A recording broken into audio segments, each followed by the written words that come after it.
मोहम्मद जी, मैं 4 मार्च 2022 को यहाँ RHQ हॉस्पिटल ज्वाइन किया। तो हॉस्पिटल था, उसकी कोई अच्छी वो नहीं थी। बाहर के हमने कोशिश किया। इसमें ये है कि चीफ मिनिस्टर साहब, चीफ सेक्रेटरी साहब और सेक्रेटरी हेल्थ ने भी बड़ी तवज्जो दी हॉस्पिटल की तरफ से। खुसूसन ये है कि हमारे हॉस्पिटल के लिए चीफ सेक्रेटरी साहब और कमिश्नर साहब का मैं ख़ास वो करूँगा कि जब मैं आया तो यहाँ एक ही ऑपरेशन थिएटर था। गायनी वार्ड से औरतों को यहाँ लाते थे और वो बड़े तकलीफ़ में होती थी, ऊपर से रास्ते पे खून बहते हुए इधर आना। तो सबसे पहले काम तो ये है कि सेक्रेटरी साहब और चीफ सेक्रेटरी साहब की उससे हमने अलग गायनी ऑपरेशन थिएटर बनाया। अब अल्लाह के फजल से वहाँ फुल फ्लेज अलग लेबर रूम के साथ गायनी ऑपरेशन थिएटर है, वो चल रहा है। उसके बाद ये है कि हमने मर्चरी यहाँ वो किया। अब हमारे पास एस्टेब्लिश्ड मर्चरी है जहाँ 10 डेड बॉडीज़ को फ्रिज में हम बैक वक्त रख सकते हैं। कमिश्नर साहब ने उसका इफ्तिताह किया और अभी फुल फ्लेज हमारे मर्चरी यहाँ पे चल रहे हैं। क्योंकि यहाँ पे एक्सीडेंट बहुत ज़्यादा होते हैं, डेड बॉडीज़ आती हैं, तो इसलिए यहाँ मर्चरी का होना बहुत लाजमी था। उसके अलावा यहाँ पे ICU और CCU नहीं थे, तो हमारे मरीज़ कोरोना में भी बहुत सारे दियामर के मरीज़ ICU नहीं होने की वजह से ज़ाया हो गए। उसका बहुत बड़ा अफसोस हुआ। तो चीफ सेक्रेटरी साहब की हिदायत पे और कमिश्नर साहब के तवासुत से हमने यहाँ अभी एस्टेब्लिश्ड ICU और CCU बनाया।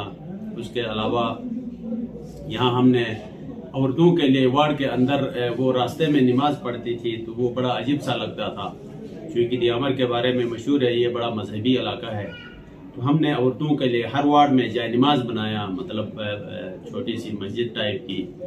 और उसके अलावा हमने यहाँ पे FCPS पार्ट 2 के लिए, चूँकि ये हॉस्पिटल रिकग्नाइज हुआ CM साहब की कोशिशों से, खुसूसन CS साहब के उससे, उन्होंने अनशफा से यहाँ क्लासिफाइड डॉक्टर आ गए, जिनकी वजह से ये सुपरवाइजरी के लिए रिकग्नाइज हुआ। अब यहाँ पे मेडिसिन, सर्जरी, ऑर्थोपेडिक इंशाल्लाह अभी जुलाई में CS साहब ने हिदायत दिया है कि हम गायनी और चाइल्ड डिपार्टमेंट में उसके लिए रिकग्नाइज करवाएंगे।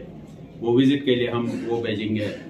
और इसी तरह हमारे यहाँ पे हमने FCPS के लिए जो ट्रेनी है उनके लिए बेहतरीन किस्म की एयर कंडीशन लाइब्रेरी वो किया। हमारे पास बेहतरीन किस्म की लाइब्रेरी है जिसमें लेटेस्ट बुक्स हैं, रिसेंट एडवांसेस हैं। और ये है कि अब इंशाल्लाह हमने ड्रामा सेंटर का वो किया। अभी इंशाल्लाह 2 हफ्ते के अंदर 200 बेडेड हॉस्पिटल, उसके लिए कमिश्नर साहब, DC साहब ने एक मजिस्ट्रेट और पुलिस के जवान दिए। कोई ठेकेदार वहाँ काम में कोताही नहीं करता है। तो इस वजह से 2007 में शुरू हुआ था हॉस्पिटल, स्कीम की तरफ पड़ा हुआ था। अभी 1 साल में हमने वो 200 बेडेड हॉस्पिटल फंक्शनल होगा इंशाल्लाह। अभी हम कमिश्नर साहब से वो करेंगे या सेक्रेटरी साहब से कि इसका इफ्तिताह किससे करवाना है। इंशाल्लाह हमारे डिपार्टमेंट नेफ्रोलॉजी डिपार्टमेंट, यहाँ पे डायलिसिस वो नहीं था, अभी अल्लाह के फजल से 7 डायलिसिस यहाँ पे फंक्शनल हैं। यानी डेली 7 मरीजों का हम डायलिसिस करते हैं।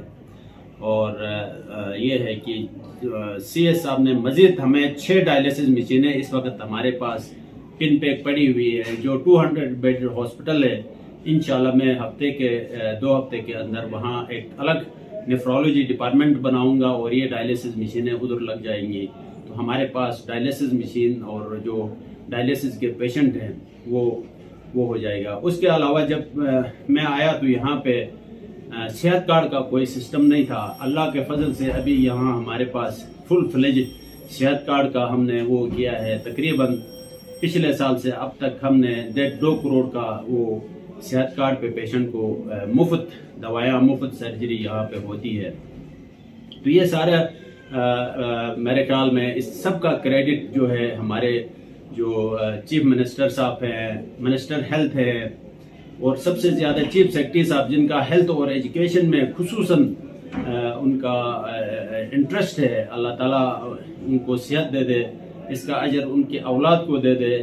کہ میں سمجھتا ہوں میں تو ادھر پچھلے 22 سال سے تھا، 26 سال سے یہاں سرو کر رہا ہوں، لیکن اس طرح مطلب کوئی کسی چیف سیکرٹری کا صحت اور اس میں پہلے دیکھا کہ جو بہت زیادہ انٹرسٹڈ ہے. ہمیں ہر چیز کا مطلب ویکلی واٹس ایپ پہ فون پہ ہم سے پوچھتے ہیں یہ کیا ہوا وہ کیا ہوا، جس کی وجہ سے ہمیں رسپانسبلٹی ڈیول رسپانسبلٹی لینی پڑتی ہے اور ہم اس میں بڑے وہ ہوتے ہیں. کیونکہ پہلے کوئی چیف سیکرٹری اس طرح کا انٹرسٹ نہیں لیتا تھا صحت اور ایجوکیشن میں. تو اس وجہ سے یہ ہسپتال انشاءاللہ اگر اللہ کرے سی ایس صاحب ادھر رہے تو سال 2 سال میں یہ ہمارا فل فلیج میڈیکل کالج کے لیے میں بلکہ ریکمینڈ کرتا ہوں اس ہسپتال کو. یہاں پہ انفراسٹرکچر اتنا ہے، اسپیس اتنی ہے، اور ابھی ہم 54 اسپیشلسٹ یہاں پہ ہیں، nephrologist, urologist, psychiatrist, cardiologist, orthopaedic surgeon, gastroenterologist, 3 اس وقت میرے پاس گائنیکالوجسٹ ہیں، اللہ کے فضل سے 3 ریڈیولوجسٹ ہیں. تو یہ سب یہ ہے کہ جو ہمارے گورنمنٹ ہے، سی ایم صاحب، منسٹر ہیلتھ، سیکرٹری ہیلتھ. میں خصوصاً ایک چیز سیکرٹری ہیلتھ کا وہ ذکر کروں گا کہ سیکرٹری ہیلتھ نے ایک وہ یہ کیا کہ پہلے ایم ایس جو ہوتا تھا وہ ایک ایڈمنسٹریٹو بندہ ہوتا تھا. ابھی سیکرٹری ہیلتھ نے یہ کیا کہ جتنے گلگت کے ہسپتال کے ایم ایس ہیں ان کو سرجن وہ کیا، کیونکہ سرجن جو ہے وہ ہسپتال میں ایک بیک بون کی طرح ہوتا ہے کہ سرجن، اور اس کو ہسپتال کے سارے ایس او پیز کا پتہ ہوتا ہے، ہسپتال کی کمزوریاں کہاں ہوتی ہے، ہسپتال کے کہاں پہ وہ ہوتا ہے. تو اس وجہ سے بھی ابھی گلگت بلتستان کے ہسپتالوں میں امپرومنٹ کی ایک وجہ سیکرٹری ہیلتھ کا یہ ویژن ہے. اس نے جتنے ہسپتال میں اسپیشلسٹوں کو ہی ایم ایس ایس لگایا ہوا ہے، اس سے بڑا ہسپتال کی امپرومنٹ میں، ہسپتال کے فنکشن میں بڑا فرق پڑتا ہے. تو میں ایک دفعہ پھر یہ کہوں گا کہ اللہ تعالیٰ چیف سیکرٹری صاحب کو، سی ایم صاحب کو، ہمارے منسٹر ہیلتھ کو، سیکرٹری ہیلتھ کو، کمشنر کو، ڈپٹی کمشنر جو ہمارے ہیلتھ کے ساتھ ضلع ایڈمنسٹریشن کا میں خصوصاً ذکر کروں گا، commissioner, deputy commissioner, assistant commissioner. ہم آج کل کسی آری ایکشن کو فون نہیں کرتے ہیں، وہ ہمارے فون نہیں اٹھاتے ہیں.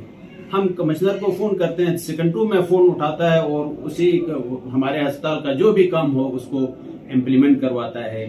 میں دیامر ایڈمنسٹریشن کا بہت ہی مشکور ہوں کہ انہوں نے بھی ہمارے اس ہاسپٹل کو بنانے کے لیے بہت ان کا تعاون ہے، ان کی سپرویژن ہے اور ان کا کوآپریشن ہے.